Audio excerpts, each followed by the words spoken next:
Hello and welcome to the Of Dice and Destiny Fireside chat. For those that are watching, I apologise for the technical issues that we've had so far this morning. This evening even. Wow. I really haven't slept, have I? No. It's just one of those days.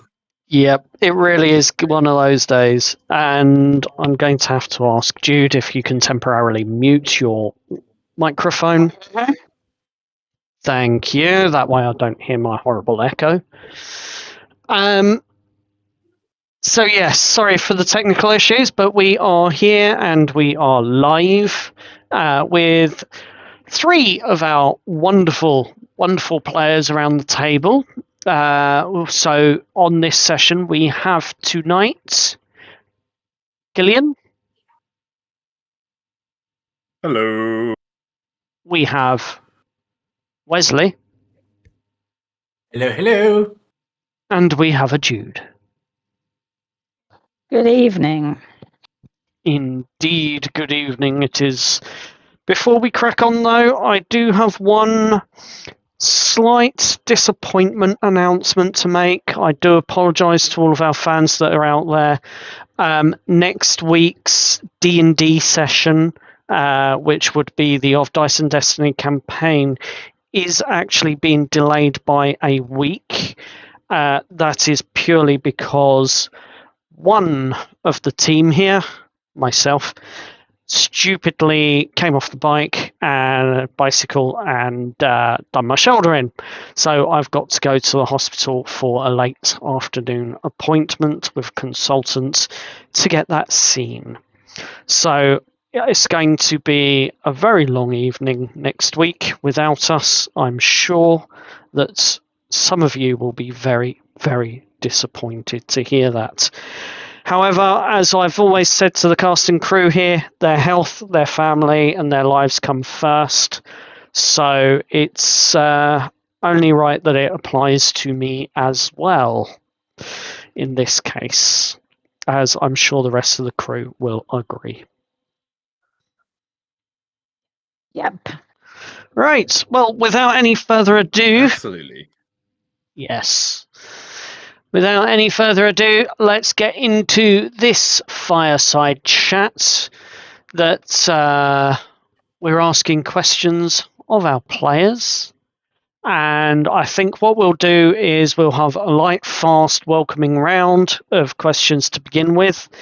First of all, let's go with... Let's do a quick round robin here, shall we, actually? The latest episode, Carnival Chaos, in 3 words. How would you describe it? Let's start with Killian.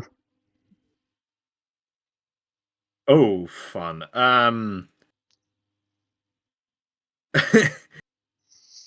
Confusing. Entertaining. And I'm going to use 2 words for this one. What the fuck? Sorry, That's 3. That's 3. Excellent. Wesley, 3 words. How would you describe Carnival Chaos? The latest episode. Quite a bit of revelation.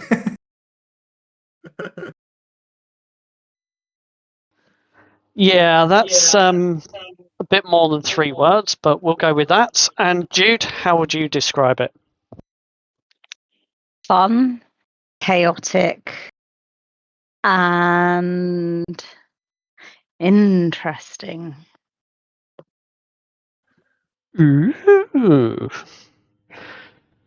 So with that, let's start with Wesley here on this one. Let's go with what was the best moment that shouldn't have worked but did? The charm person. Jude? Spell I used. Yeah, the charm person without doubt. I was fully expecting we would go into a fight. Then the fact, well, the charm person worked allegedly, but then he turns around at the end and says, "Oh no, I was just playing along." So, yeah, that. Killian? The moment where we left with the carriage, 4 members in the back and 2 in the front driving the carriage, very expecting us to get jumped by the carnival. Fair enough.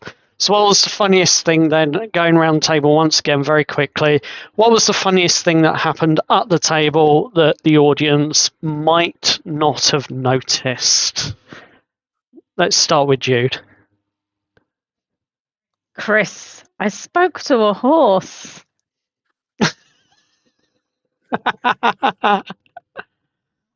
Absolutely, the fact that Chris was they were so surprised they could actually speak to animals. Yep, that was an interesting one. Killian. The entirety of the aftermath of the bar, I am pain. Brilliant. And Wesley? Yeah, definitely the one moment with I'm talking to a horse. Fair enough. It is a pity we couldn't get Tom on today, but unfortunately he was occupied. Otherwise, I'd definitely be asking him how he feels about his druid self coming through. But with that, Chaos Awards. Light, mixed, and punchy. Let's go with what throughout the course of the game. Let's start with Killian. What through the game would you say was the most unhinged decision, and why? Unhinged decision. Probably the. Honestly, the charm person might have been the most unhinged decision. Yep, fair enough. I can see that as quite a clutch move, to be fair. Oh, yeah, especially by the fact of elves and half elves have advantage on those saving throws. Mm-hmm. Yeah. So happy that it paid off. That was such a good move by Wesley to do. Fair enough. So we actually do have members in the audience watching along. If there are any questions that you wish to ask of our guests tonight from the show, feel free to post those questions in, and we will get round to them towards a little bit later. So with that, Wesley, best accidental comedy throughout the night. Who would you give this mini award to? I think to Killian. And why? I think it was one of I'm not sure about the specific moment, but I think it was where he was talking to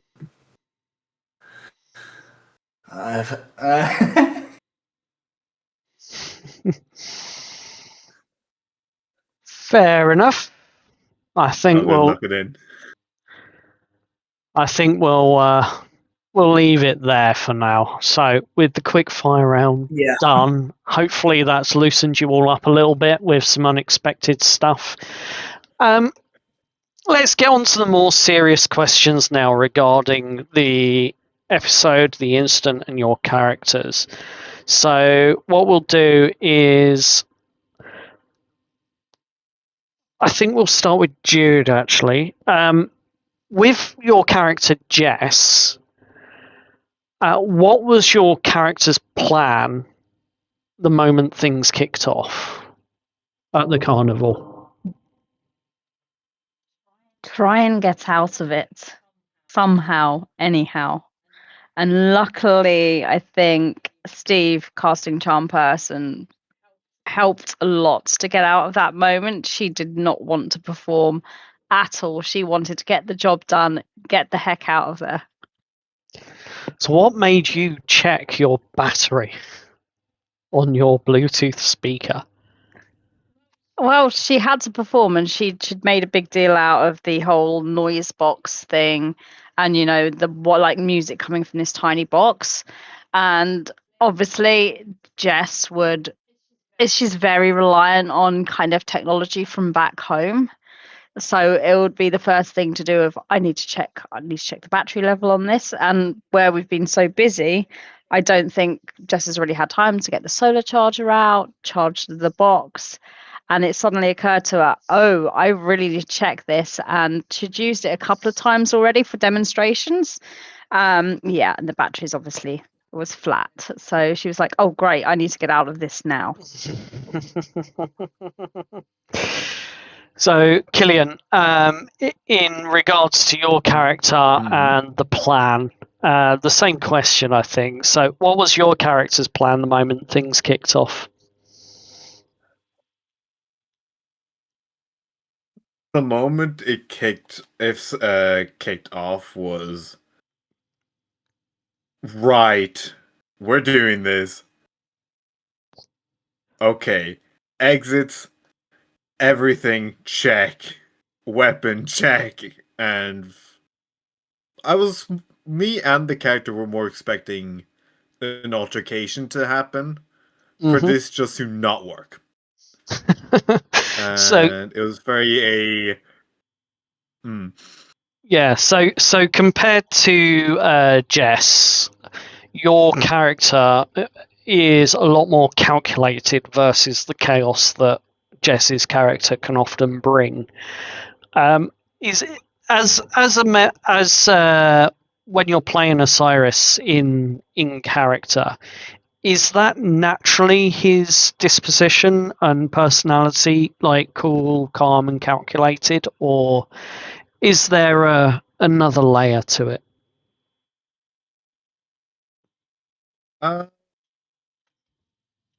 There's a bit of another layer to it, and it very much has to do with a lot more of his own background.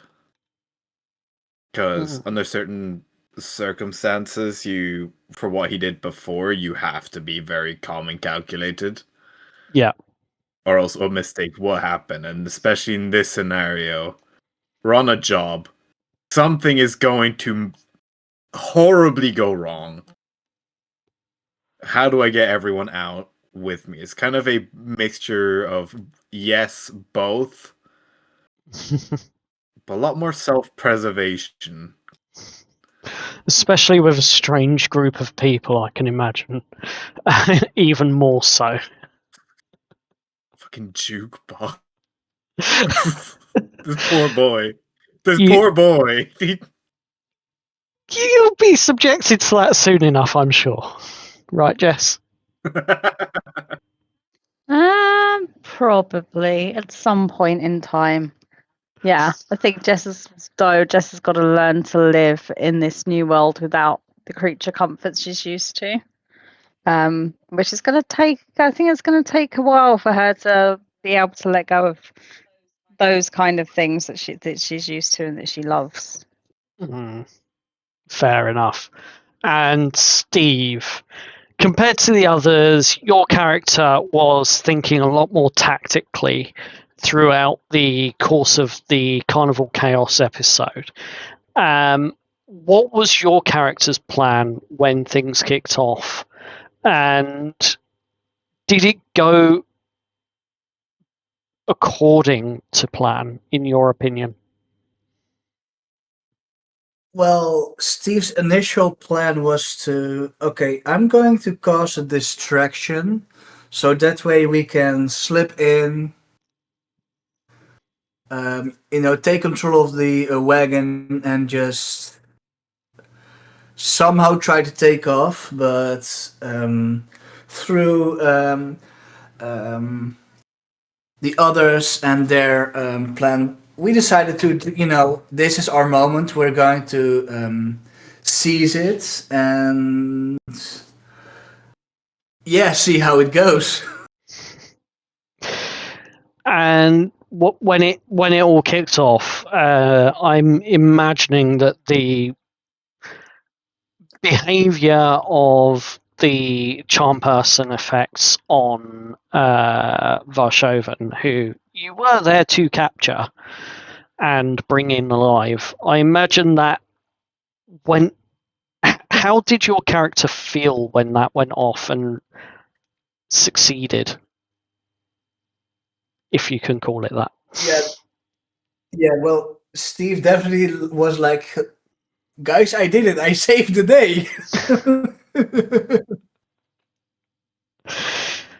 So my next question to all of you is, why do you think Varshoven, who actually did succeed against his save, allowed himself to appear to be charmed?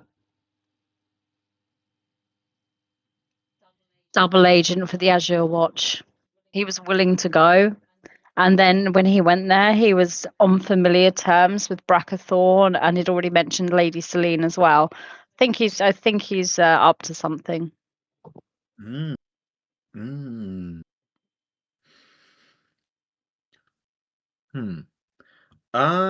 I think it's more because something he said before is he doesn't want anyone from the Carney to get injured. Which, if a fight were to happen, someone might get injured, especially if reports from if they've heard from an incident with Thunderwave would cause some damage. So I think it's a lot more with he wanted to protect people there. So the other one is really good though. So Osirus is actually buying or believing the recounting of the event that Killian gave in that regard. Fair enough. Steve?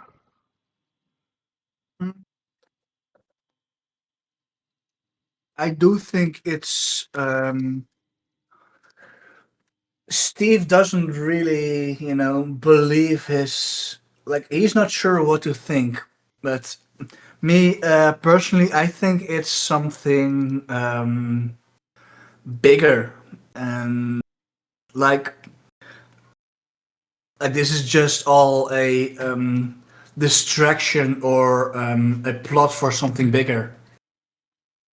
Ooh, so we have two conspirators here, shall we say? Conspiracy theorists, maybe. But who knows? Maybe you're right. Maybe you're wrong. Maybe Killian's. One way to find out. One way to find out, and that will be in the next session, maybe.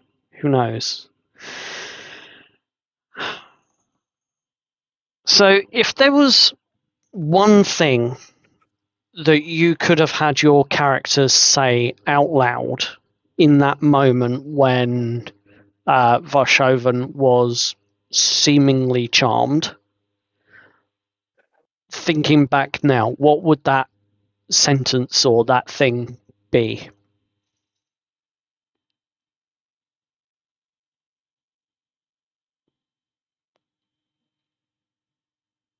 Don't answer all at once. Got no idea. I'm thinking that's an interesting one. That's a very interesting question. I don't know how to answer that question.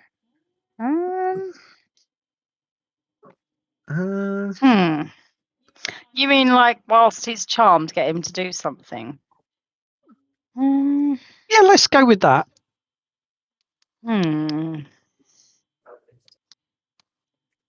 Give a scold? I don't know. So money. I like money. I like the money.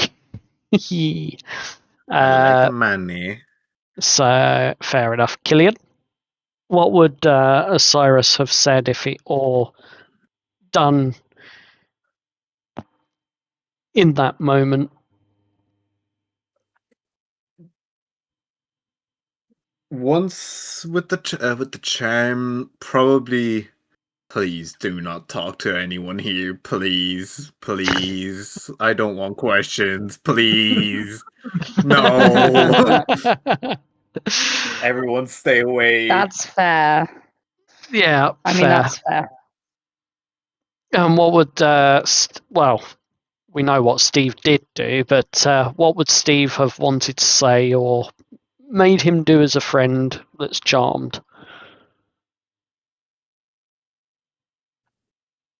Well, if you remember, the actual campaign where he, said various things here, like, "Hey, come on, let's just do this." I feel like he wouldn't change his answers and just be like, "Okay, let's take an opportunity of while he's charmed, and or we thought he was charmed, and get him out of here." What I'm trying to say is like he wouldn't change his initial answers. Fair enough. So, in terms of that, and not changing his initial answers, etc. Like we've gone over a little bit of what happened. There was the charm person that seemingly succeeded, and Vershoven essentially followed your bidding because he was concerned for the welfare of the Carney folk that were there. When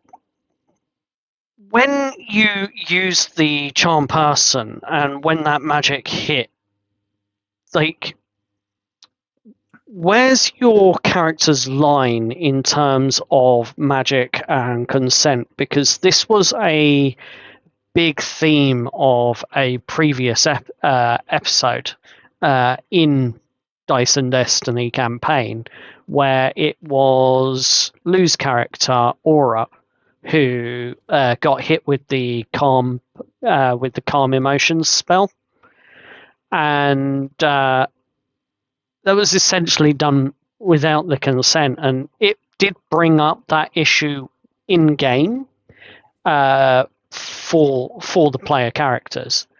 So with what you did and the charm person spell, where's that line for you in terms of that use of magic and consent? Because you also had the similar episode with Jess in the library. Yeah, I feel like for Steve specifically, as long as it's used to either avoid a fight or use it for a situation that where it's called for, like for example, trying to convince someone to give themselves up without starting a fight and preventing casualties. So as long as there's morally good, would it be fair to say that as long as there's that morally good outcome, you're willing to use the magic with or without consent? Yeah. Fair enough. And what are your thoughts on that, Jude and Killian? No, I think that's fair. As long as it's for the greater good. Yeah, as long as it helps, and it's. Would we rather have this fight upon our hands, or would we rather have a charmed person that stops this entire thing before it even happens. Hmm. I think it's a very, very fair.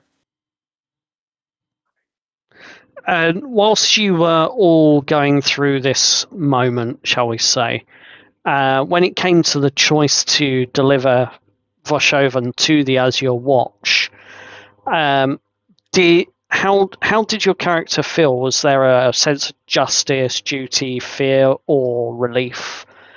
How was your character feeling in that moment? Let's start with Steve. Mostly relieved, actually, Mm. because he was low-key thinking like, okay, we're going to get into a fight. Fair enough. Jess? Yeah, ditto. Relieved. Relieved that she didn't have to perform. Relieved that there was no fighting. Relieved she didn't kill someone again. Yeah, pretty much relieved. Relieved we completed the job with the Azure Watch. We're now free to go. As far as we're aware. Yeah, that relieved. Relieved. Relieved, yes. And for Osirus, I imagine it would be a whole mix of emotions here, alongside that same sort of feeling of relief, because this has been one of your main contracts, as it were, with the Azure Watch to get this Voshovan in. Oh yeah, it top of my head with his emotions. Relief 100%. Duty. A little sense of justice, because he's read a few texts and heard people talk about this and the, some things of what happened. So definitely a good sense of justice with it in the mix. Fair enough. So, sticking with yourself, Killian, your contract's done with the Azure Watch now. You've got your target, you've got your goal. It's probably going to be a nice little present waiting for you in the morning that's been delivered. Who knows? After all, you have completed a contract, and, well, you need to be paid for your work. But one of the big things, one of the big decisions that you and your character made was to stay with the party rather than carry on with the Azure Watch. Is that what drove that decision?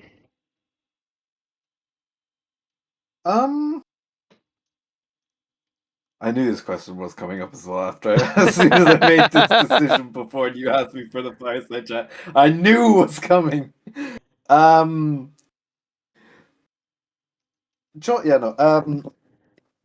decision didn't really come from me as playing the character, because he's met this group. And now this weird group, let's be honest, they have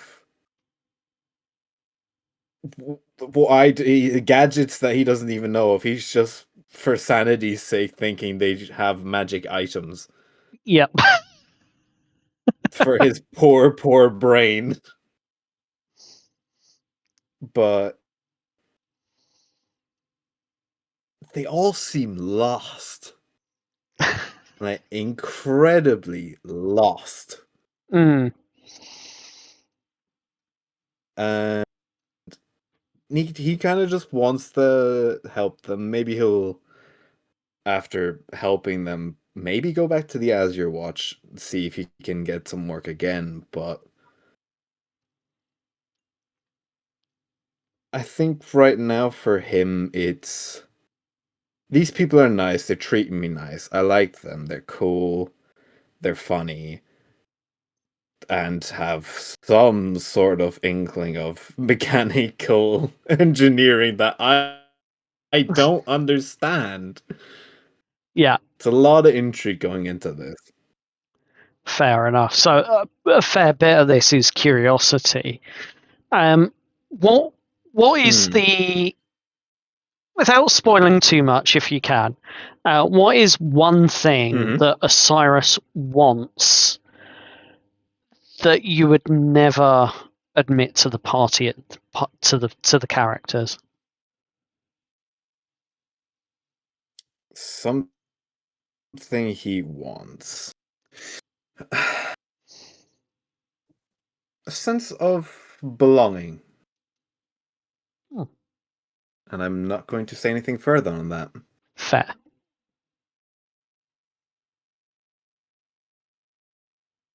Jude sounded like she had a.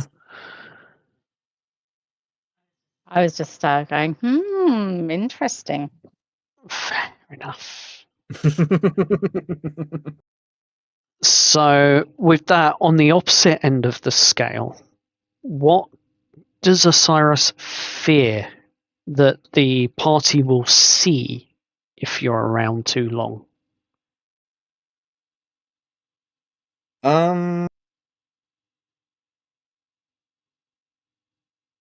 Something he fears that they see is something he does, and why I picked his class the way I did was more his intrigue of the unknown and the more, instead of magical, supernatural. And his fear with how lost they are is that they get wound up into this hurricane of monsters and death, a lot of pain and misery. That's an interesting thought. So, Jude and Steve, Jude, what's the first thing your character is currently assuming about Osirus that might be wrong? That he's probably here to keep an eye on us, to babysit us, and to, I don't know, keep us out of trouble, mainly. Sort of like a babysitter, mainly. That's the best way I can describe it. Babysitting a bunch of strange people in Ironstead.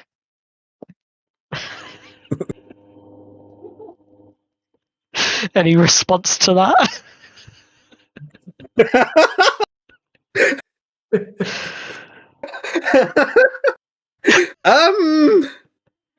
I just break everybody. It's fine. I am chaotic. Oh, that's not even my I don't even think that's my alignment.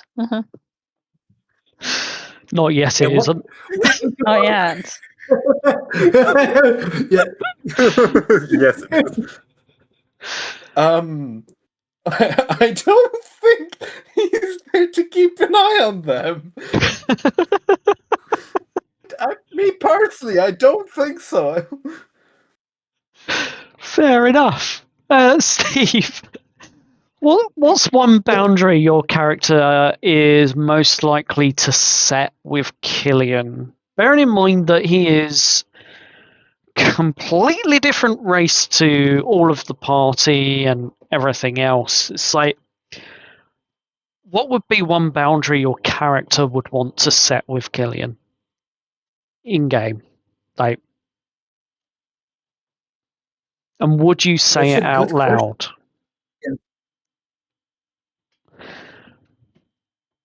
I don't think we have seen Killian use his magic yet, I think. I believe Have Killian's used it once, but he did it discreetly. I did. So it's fair to assume that Steve didn't pick up on that. Yeah. Yeah. Well, I think that Steve would think he is, a bit of an oversized goblin. Like, he can't really place like what he is. Maybe that's a discussion for the morning breakfast. Yeah. Goblin. Well, from Wow. oversized goblin is a step up from Shrek when Lou was on the Fireside chat.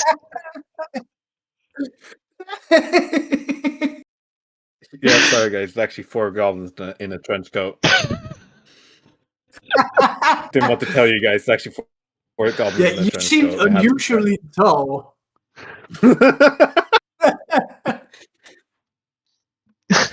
Jeez. No, it all makes Sorry, sense.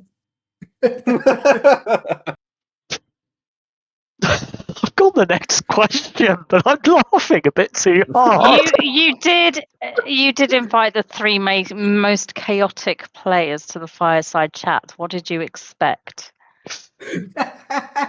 Exactly this, to be fair. So, with that being said,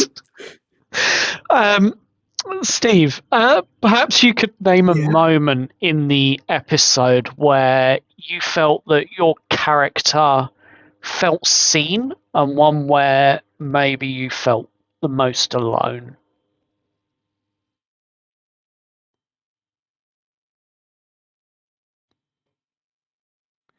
Well, the thing is, Steve in general is pretty interactive. So, to think of a specific moment where he felt alone, so far I think there hasn't been any moments where Steve felt alone. Fair enough. Killian? Where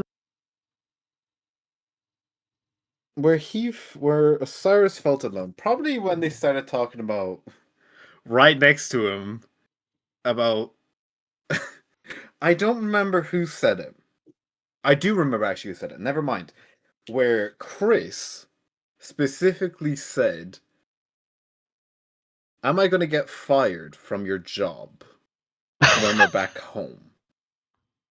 Yes. And to his assumption, they're from a far, far away land. Mm-hmm. But they're speaking in such odd terms. Yeah.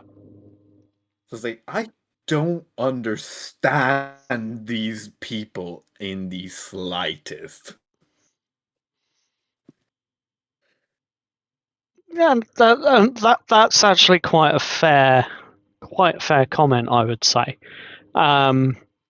Terminology being used in ways that you've never heard in that sort of context before. I imagine if I was the player character in your player character in that situation, I'd probably be sort of sitting there quietly, like trying to work out what was going on as well. But was there a moment when you felt that your character felt seen? That's just to counter the alone part. Scene. Definitely by... Because for some reason, Chris decided to take a very high intrigue into Osirus. Yeah. If I'm correct, Chris is the only person who's seen him use his... Because he was standing right next to him. It was the only person seen him use his ability, let's say, for argument's sake. Yes. Did that moment when you were using your ability make your character feel vulnerable amongst the strangers, shall we say? Strangers to the world, at least. Yeah, I definitely say so, for how he has to use his abilities and the no judgment behind it. Definitely a wow. I was expecting something else kind of way. Fair enough. So that brings me, talking of other worlds, that brings me to the next actual question. So your character, through the drunken night part of the episode, overheard them talking about, or overheard the accidental slip from Jess, that they were from another world. Yes. To be fair, Lou's character, Aurora did turn around and say, we've been missing for over a month, which she mentioned before, but we'd conveniently forgotten, I believe. Mm-hmm. Mm-hmm.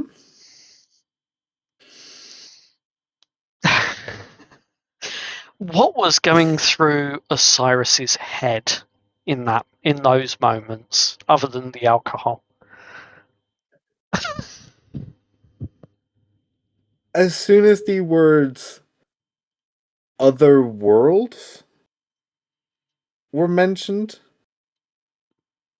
a lot of confusion, because to him, they just look like normal, plain humans. Mm-hmm. Which, yeah, just normal people. And saying, we're from a different world. It's like, it makes the gears move and think, they're kind of onto something. Why are they using such with mannerisms, this speech? And what the hell is this musical device that keeps making sound? I mean, they're all very fair questions. Did you, when the group tried to smooth it over by saying, oh, don't mind this, it's just language, the type of language that we use where we're from, it might as well seem like another world. When they tried to smooth it over with that, did Osirus buy it? I did roll an insight check for this. Uh-huh. I did. And before, while they were trying to smooth it over, definitely this is odd and suspicious. They are randomly trying to defend this point and make me think otherwise. And with that, because the dice tell a story, we all know this. With that insight roll I rolled, the kind of firm turned from, are they bullshitting me, to, okay, there's more to the story. Yeah. I don't think I have the full picture here. They keep saying it's another world, but also telling me they have stuff there and languages there that makes it seem like a different world. So definitely confused, definitely wanting to hear the rest of this story.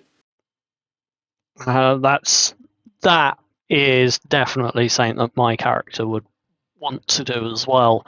But Jess and Steve, as for the pair of you, when it came to the slip of the tongue, whether it was through the use of alcohol or just letting your guard down,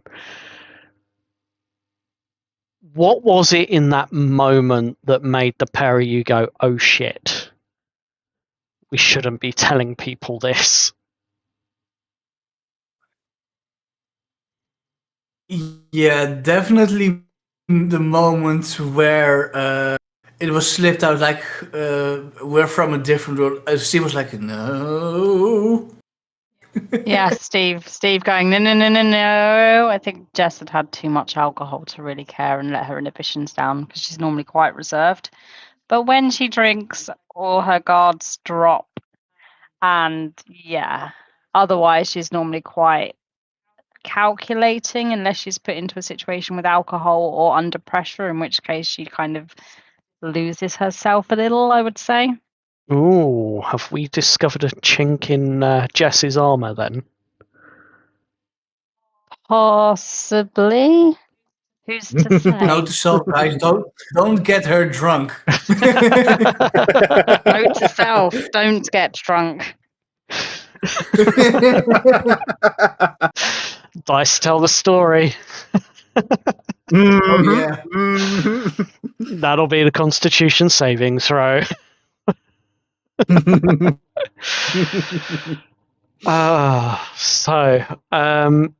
Yeah, I mean, it's quite an interesting, food for thought, that one. So,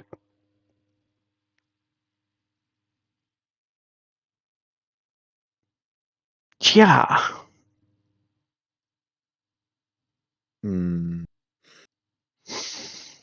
I'm excited to see what happens next if you guys let something slip again.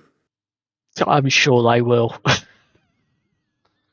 Oh, I'm waiting for it. I am waiting. I'm pretty sure Jess will, for sure, if she lets her guard down too much. And she's starting to let her guard down more, which is probably a really bad thing for Jess to do. But we shall see where it goes. And if the dice are, yeah, especially because obviously Jess has got the history with the Mask of Zit in the Dream, telling her about can I keep secrets and whispers. So, yeah. Now So that... what you're trying to say, I should... Oh. Go on. I was saying, well, so what you're trying to say, I should wait to get silence. No. So that is a very interesting question. What thoughts do you have that letting a secret slip might bring upon you in terms of this masked figure, this deity, as it were? Do you think there'll be consequences or not? Oh, I hope not. Jess probably doesn't. Jess probably thinks it's just a dream. However, me, oh yeah, probably going to bring consequences, 100%. I hope not, but we'll see. We'll see where it goes. She's normally good at keeping secrets and keeping quiet in her job. So, but outside of her job, perhaps not as much. So job conflicts, profession conflicts, I should say. Could be an interesting area to explore with your character moving forwards. So, with that, we are coming up towards the end of the Fireside chat. So, what we're going to do, we're going to have another couple of quick fire rounds of questions that I've got here for you all. So, one at a time, any order. Don't mind who goes first, but one prediction that your character has or that you have that is probably wrong.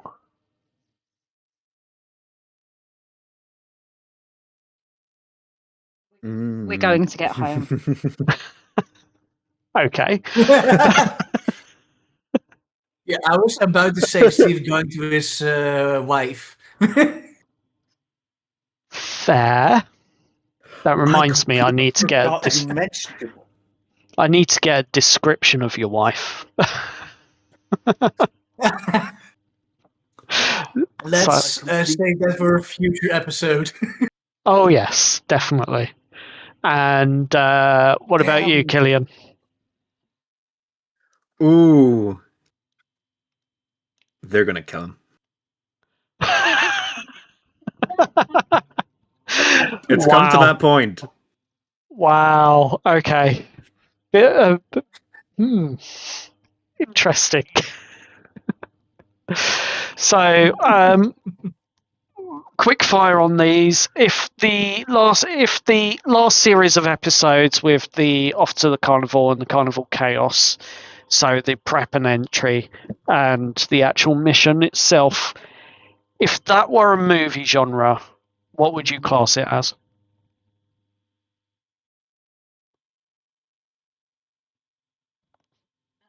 I have no. Adventure. I don't know. There wasn't much action, was there? Because we kind of succeeded. Knowing our group, drama. I have a good one. Comedy. Fair calls. Fair calls. In that episode, who would you all say was the real villain?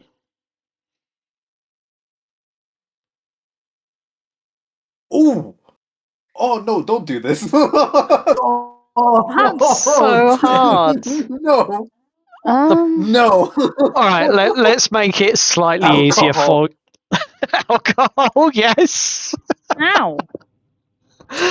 I was going to say, let's make it a little bit easier for you all.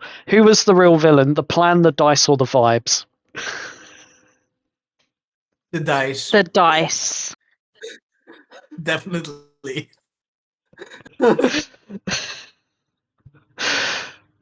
Fair enough. And for Killian, the answer was the alcohol. The alcohol. I could hear the DM sigh at the end. I could change my answer actually to the alcohol. Yeah. Fair enough. So, if there was one sentence your character was going to write in your diary tonight, what would that sentence be? Let's start with Steve.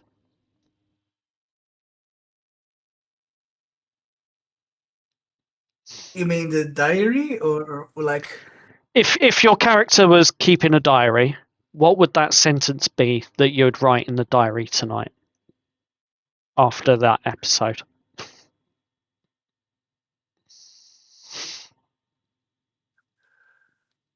We've been big on the alcohol. like describing a bit the events of what happened that evening. Fair enough. Jess? Jess would write, Jess, you are an absolute moron. Know when to shut your mouth, you idiot. Quite self-depreciating, I think. Interesting internal conflict there to explore. And Killian, what would your character write? I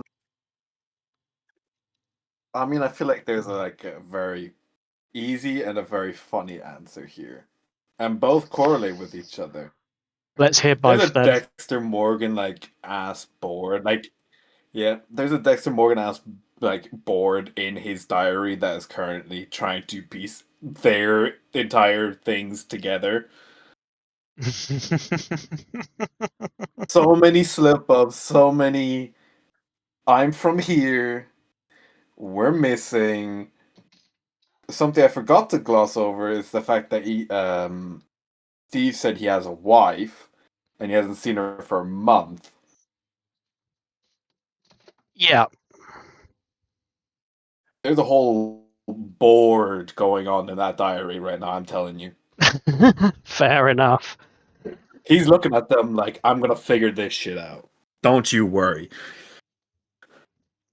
Cool.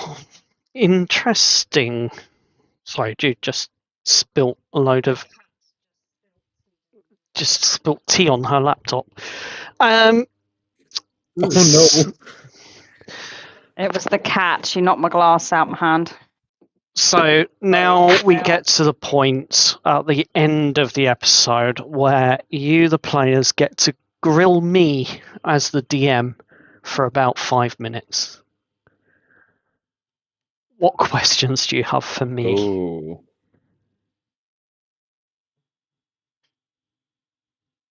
Do you know what? I have a fun little question. Without getting too much into the plot, Mm-hmm. do you, as a DM, do you think that Veshoven made this decision selfishly to come with us, or more in a protective manner? Like, what was his thought process around, without revealing too much?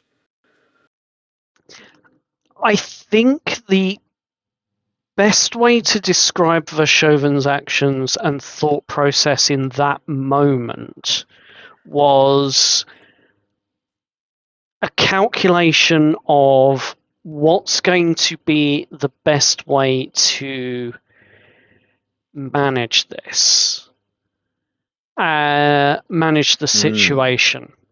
So he was genuinely looking to actually get out and get away.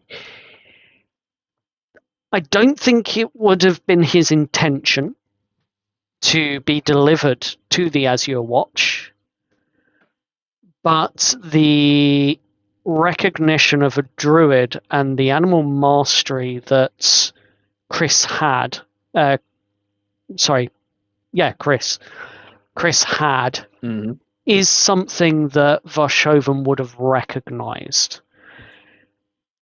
And with that, he determined that the best course of action would be to continue playing along and see where this goes. Because no matter where he ends up, he's aware that there's very little in the way of evidence at this stage, other than his entire wagon, but there we go. None of you ever searched it, so you don't know.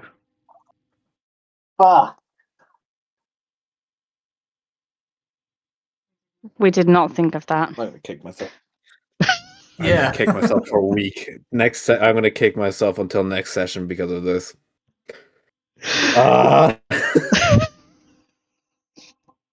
Little It's my things. character's whole job. Yes, it was. It's a small deal that you. It's not. So you don't actually have any evidence in the Azure Watch to hold him at this stage. Oh no. Oops. No. Damn it. Question is though, considering he was faking charm person, would he have actually let us search his wagon without a fight? If it depends on where the search occurred, is all I'm gonna say. Oh. Yeah.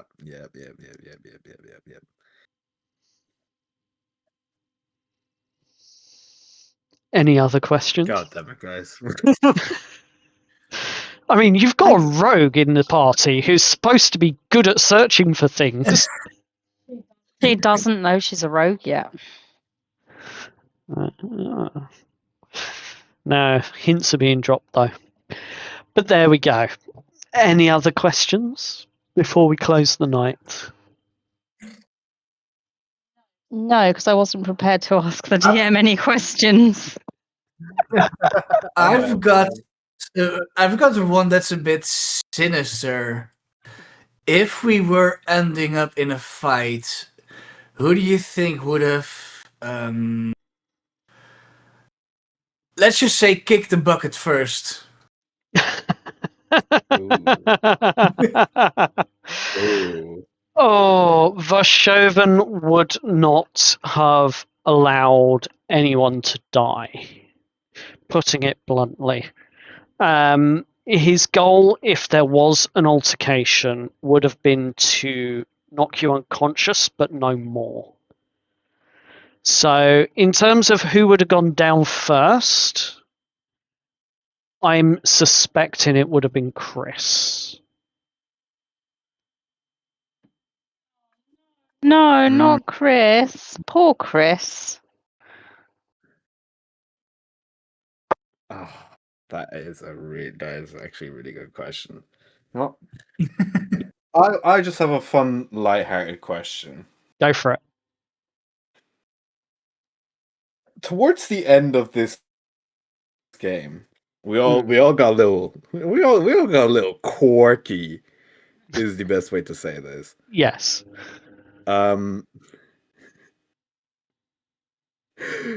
Were you expecting, as a DM, this stuff can always happen? Were you expecting this much of chaos and tomfoolery to happen towards the end? I was expecting there to be a let your hair down moment. I will say that much. But I wasn't expecting it to go the way it did. There was a lot more information that was spoken by the characters and than probably should have been let on. And I think you know almost all of what shouldn't have been said, Killian. I'm sure you've played that back. No. No, Dexter Morgan board. All I'm saying, guys. So, yes, I was expecting some level of chaos, but not as chaotic as it got.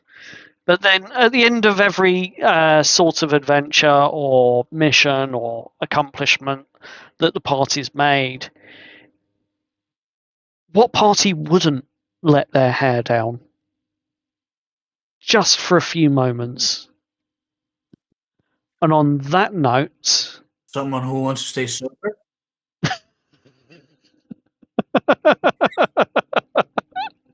With this party around, not for much longer. Fair. Oh dear. And on that note, we are going to close the Fireside chat. I'd like to thank you, all of those that are watching. We do enjoy you being here to enjoy our conversations and thoughts on our characters and the game itself. Feel free to comment any questions that you have in future episodes. More than willing to ask them of the players that are on, and more than willing to answer a few myself as well as the DM. So just a quick reminder, next week there won't be a game because I do have an appointment at the hospital for a problem with my shoulder. So there won't be a game next week. However, the week after that, we will be coming back with, I was going to say a bang, but it's more likely to be breakfast. So to find out, it should be. So to find out where the adventure goes from here, tune in 2 weeks' time. Bye. Bye. Bye.